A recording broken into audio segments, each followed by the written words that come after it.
कि आज भगवान बिक रहे हैं और मंदिर खड़े हो रहे हैं, इसके अलावा कोई दूसरा कारण नहीं है।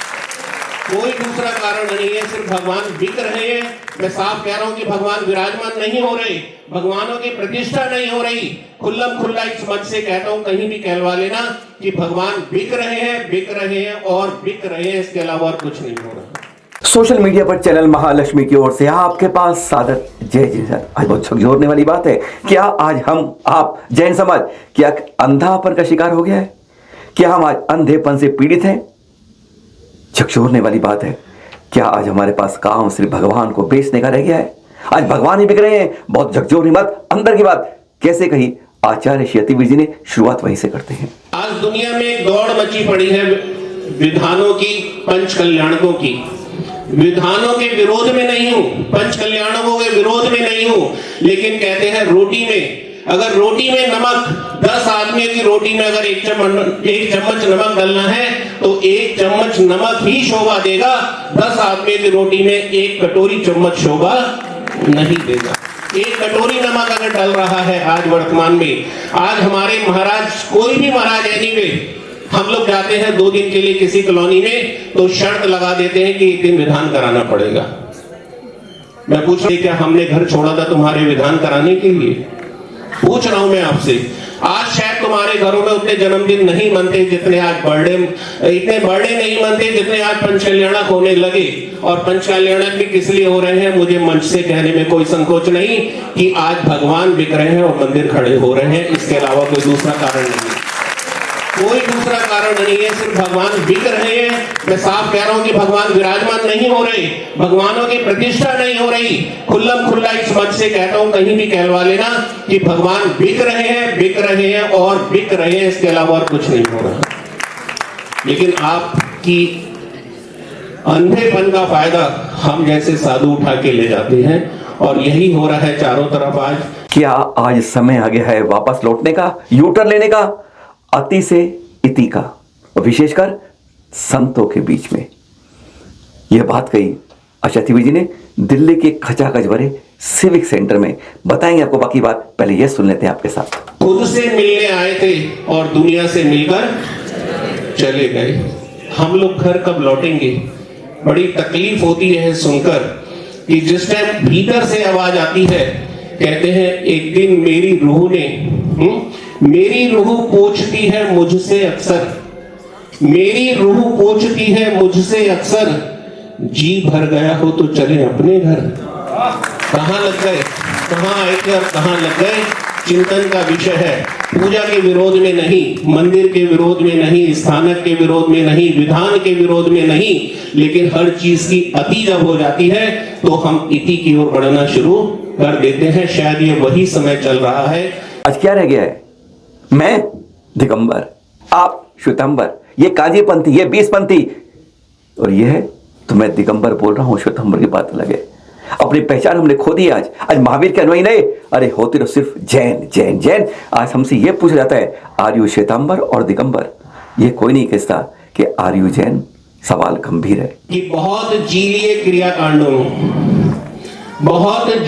क्रियाकांडों में अब तो वास्तव में जो रैंड सार में आचार्य कुंगुन ने कहा कि ध्यान और अध्ययन, बस उसी मार्ग पे चले तो ही हमारा कल्याण है।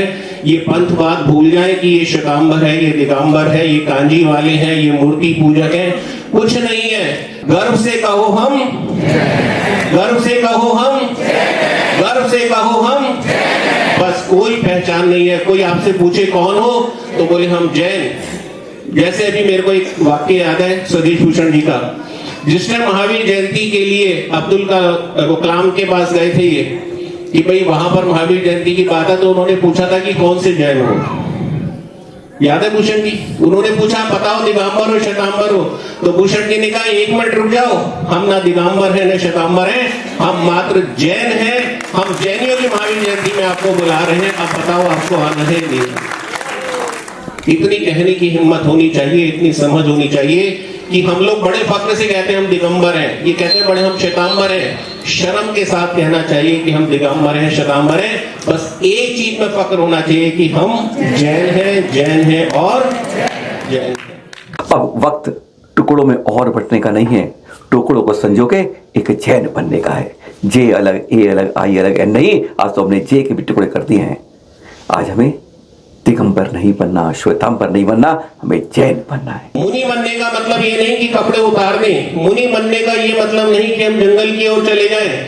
मुनि तो वास्तव में वो कहलाता है जिसकी अंदर की यात्रा प्रारंभ हो जाती है, और जिसकी अंदर की यात्रा प्रारंभ होती है उसके वस्त्र कब उतर गए, कब उसके कदम जंगल की ओर चले गए, उसको भी खुद एहसास नहीं होता। उसी का नाम दीक्षा है और उसी का नाम वास्तव में धर्म है।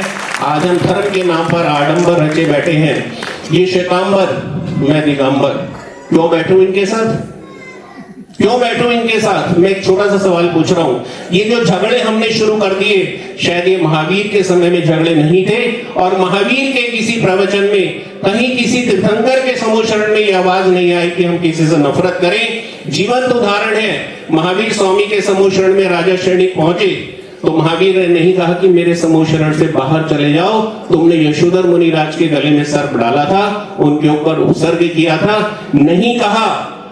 जिसने इतना बड़ा अनर्थ किया उसको भी महावीर ने अपने समूचरण में जगह दी, उसको भी अपने हृदय में स्थान दिया। तो फिर हम इनसे जुड़ा होने वाले कौन? हाँ, यह अवसर था अति वीराचार्य पुरस्कारों का। दिल्ली के सिविक सेंटर में रविवार की बात कर रहे हैं।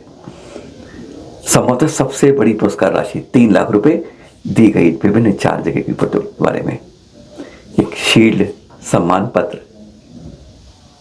साथ में दी गई। इस तरह से पुरस्कृत किया गया 4 जगह में। इसमें यह नहीं था, इसमें जैन था। और क्यों था, पहले आचार्य जी के मुख से ही सुन लेते हैं। इस पुरस्कार की भूमिका भी मैंने इसीलिए बनाई थी कि मन था कि लोग कहते थे कि दिगंबर श्वेतांबर एक नहीं हो सकते, और उससे ऊपर कांजी वाले तो किसी से मिल ही नहीं सकते। ये चारों तरफ से आवाज आती थी, लेकिन मैं छाती ठोककर इस मन से कहता हूं कि शायद मैं वो महाराज हूं कि जिनको दिगंबरों से ज्यादा श्वेतांबर जानते हैं और दिगंबरों से ज्यादा कांजी वाले मानते हैं। कोई नाम मैंने चूज नहीं किया। सबसे पहले जिनी शासन की प्रभावना के लिए सरकार कहती है 44,51,753 जैन। उनमें से मान लें, ये हम कहें हम 2-3 करोड़ जैन, उनमें से चुना गया इसके लिए एक संत को। हम नहीं बताएंगे, नहीं तुम तो डांट खाएंगे। क्या संत भी सम्मान के लिए होते हैं, इस बारे में सुनते हैं सीधा आचार्य जी से। कौन, कैसे, क्या देख तो रहे हैं आप, सुनिए। रविंद्र जी महाराज से जब घोषणा की तो मुझे डर लग रहा था कि महाराज शायद मुझे डांट न दें, क्योंकि एक साधु कैसे स्वीकार करे, कहीं ऐसा ना हो कि हम इनकी मर्यादा भंग कर दें। लेकिन जिस टाइम हमारी चर्चा चली तो मैं मानता हूं इस बात के लिए कि रविंद्र जी ने 1 सेकंड नहीं लगाया कहने में, महाराज जो कहोगे वो करूंगा, जहां कहोगे वहां आऊंगा। बहुत कृपा की गुरु महाराज ने आज, और आज हम दोनों भाई एक मंच पर यहाँ उपस्थित है। इस बात का उदाहरण है कि हम सब लोग एक है, हम 2 नहीं है। सभी यहाँ पर है, और सभी संप्रदाय हमारे जितने भी वर्ग हैं सभी को एक बराबर सम्मान मिलेगा। आज तो पंच कल्याणों की बारात नहीं, बाहर बेमौसम बरसात चल रही है। जैसे एक मंदिर में 3-3, 4-4 बार सुनेंगे, आचार्य जी से बताएंगे इसके बारे में। पर हाँ, एक समय था जब 5-5, 6-6 साल में गिने में, तब कौन से प्रतिष्ठाचार्य थे ऐसे, उनके नाम से उनको सम्मान दिया गया इस बार। साथ में अगर हाथ जोड़ के निवेदन करें, ये तो जरूर है कि जितने तीर्थ बन रहे हैं आने वाले समय में वही प्राचीन होंगे, पर प्राचीन जो हमारे हैं उसकी लकीर मिटती जा रही है। आज जगह जगह पंचायत हो रहे हैं, बरसात हो रही है, पर हम कहीं प्राचीन तीर्थों के बारे में, जीर्णोद्धार के बारे में नहीं सोच रहे हैं। हाथ जोड़ के निवेदन हम साधु संतों से कहेंगे कि जहाँ जहाँ आपके आशीर्वाद से, सानिध्य से होते हैं, क्यों नहीं वहाँ की कमेटी एक निश्चित छोटी सी राशि भी पुराने जीर्णोद्धार की क्यों नहीं निकालती है। अरे 100 नए मंदिर बराबर होता है एक पुराने का जीर्णोद्धार। क्यों आगे बढ़ते जा रहे, इस बात पे संकुचित हो जाते हैं। अरे जब तक अपने पूर्वजों को, वंशजों को, संस्कृति नहीं बचाओगे नहीं कुछ मिलेगा। पर अब तो बात कर रहे हैं पंच कल्याणकों में कौन से परिवार सम्मानित क्या कहा, सुनते हैं। और एक ऐसी शख्सियत जिसको दुनिया ने भुला दिया। मैंने एक पंच कल्याणक, सिर्फ एक पंच कल्याणक उनके उसमें किए, बड़े गुलाब चंद जी पुष्प, जिन्होंने लगभग 155 पंच कल्याणक कराए। और जिस टाइम की 5-7 साल में कभी एक पंच कल्याणक होता था, आज तो पंच कल्याणकों की बाढ़ आ गई। एक प्रतिमा विराजमान करो, पंच कल्याणक करा दो। एक प्रतिमा विराजमान करो, पंच कल्याणक करा लो। लेकिन अशोक विहार का पंच कल्याणक सन 2009 का था शायद जून 2009 के पंच कल्याणक में पहली बार इतनी आत्मीयता से पंडित जी से मिलना हुआ। और मैंने आचार्य श्री को उसी टाइम कहा था कि जिंदगी में अगर किसी मुकाम पे मैं पहुंचा तो मैं इस शख्स को जरूर जरूर जरूर सम्मानित करूंगा जितनी मेरी शक्ति होगी। और आज पहले पुरस्कार की घोषणा के अंदर हमने सर्वप्रथम नाम जो लिया था, जय भैया को हमेशा कहा था कि हम पंडित जी को भूल नहीं सकते, उनके वात्सल्य को नहीं भूल सकते, उनके अपनेपन को नहीं भूल सकते। और हाँ, अगले पहले बात करते हैं, ये मोबाइल लिया ना आपने, जरा एक बार आपके पास भी है, इसके बाद देखना वर्ल्ड्स फर्स्ट बर्ड हॉस्पिटल। कभी आपने सोचा नहीं होगा कि इसमें भी जैनों का नाम आ जाएगा, दिल्ली का नाम आ जाएगा। जी हाँ, देखा आपने क्या लिखा रहा है, first bird hospital in world is, कहां पर है, दिगंबर जैन लाल मंदिर 1929 के अंदर बना हुआ। विश्वास होता है आपको? कोई नहीं जान पाता, ये मोबाइल की कृपा है, गूगल भाई की कृपा है।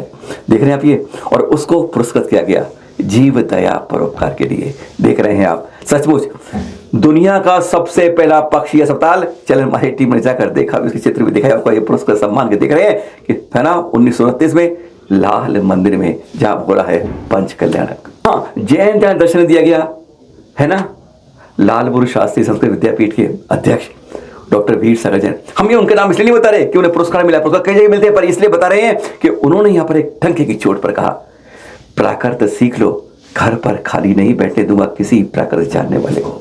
संकेत समझ गए, इशारा समझ गए, पुरस्कार वह पा गए। पर हाँ, आपने सबको 3-3 लाख रुपए नकद दिए तो क्या साधुओं को भी दिए? नहीं, त्यागियों को जो चीज छोड़ चुके हैं वह ग्रहण नहीं करते हैं, उनको नहीं। ये फोटो देख रहे हैं आप, आजकल गुमशुदा बच्चे उठाने वाली ऐसी बहुत बातें सोशल मीडिया पर आती हैं, कुछ अफवाहें होती है, कुछ हकीकत देख रहे हैं। ये आकाश जैन 28 साल के 7 फरवरी से गायब, प्रयागराज से लापता है, अब तक नहीं मिल पाए हैं। हमने इनके छोटे भाई आदित्य जैन से बात की, कारोबार है इनका लखनऊ के अंदर, कारोबार शादी के लिए आए थे 5 तारीख को, बहन की शादी थी, पहुंचे वहां पर 7 तारीख की सुबह जैसे ही विदाई हुई 5 बजे, उसके बाद इनकी 5:54 की वहां से गाड़ी थी वापस के लिए, और उस समय 5:10 के आसपास जब चले ये लापता थे। बातचीत से मतलब पंडित जी को कहा था कि मुझे वहां से काशी जाना है तो मुझे व्यवस्था कर देना, मैं आपके साथ चलता हूँ। नहीं, मैं कहीं नहीं जाता, मैं तुम्हें 0 रोड पर जाके छोड़ दूंगा, बस स्टैंड पर, वहां से चले जाना। और पूछताछ हुई, फोन किया गया तो मालूम चला होटल के अंदर ठहरे थे, वहीं उनके ब्लेजर में मोबाइल पड़ा है, संपर्क नहीं हुआ। ये वहां से कैसे गए, सीसीटीवी में वहां तक खबर आई कि वहां पर ये 0 रोड के पास ही चलते हुए मिले, उसके बाद नहीं। अचानक फोन पे बात हुई, मालूम चला किसी फोन किया उन्होंने कि मैं इस समय काशी में हूँ, पापा जी मुझे लेने आ जाओ। पूरा परिवार चला गया था लखनऊ, और इनके छोटे भाई और कुछ लोग बनारस पहुंच गए, बहुत ढूंढा नहीं मिला। उसके बाद कहते हैं फिर उसके बाद खबर आई दिल्ली पहुंच गया हूं। इस तरह से आज पूरा परिवार आज भी परेशान है। पूछा घर में ऐसी कोई बात नहीं हुई, बस बहन की विदाई के बाद ये खुद विदा हो गए, पता नहीं चल पा रहा है। आज भी भाई परिवार ढूंढ रहा है, फोटो पहचान लीजिए। और आप अगर सुन रहे हैं भाई, कम से कम घर पहुंच जाइए, पूरा परिवार परेशान हो रहा है। और ये कौन है, 52 वर्ष के रविंद्र जैन जी, दिल्ली के संगम विहार से लापता हो। ये सोशल मीडिया पोस्ट चल रही है, उसकी बता रहे हैं आपको। हमने आज उनके बेटे से बात हुई, कहते आ गए हैं वापिस, अब सब शांति है, कोई ऐसी दिक्कत नहीं है, आराम से मिल गए हैं। और फिर इसलिए आप लोग सोशल मीडिया पर इनको फॉरवर्ड मत कीजिएगा। अब ये वीडियो देख रहे हैं आप, सोशल मीडिया से हमें भेजा गया है, कहाँ कहाँ है कब का इस बारे में हम पुष्टि नहीं कर सकते, पर इसके अंदर जो काम की बातें दिखा रहे हैं, इससे छोटी उम्र में दीक्षा, जब कहते हैं खेलने खिलौने के दिन होते हैं, खिलौने से खेलते हैं, आजकल तो क्या है मोबाइल देखते हैं इस उम्र के अंदर।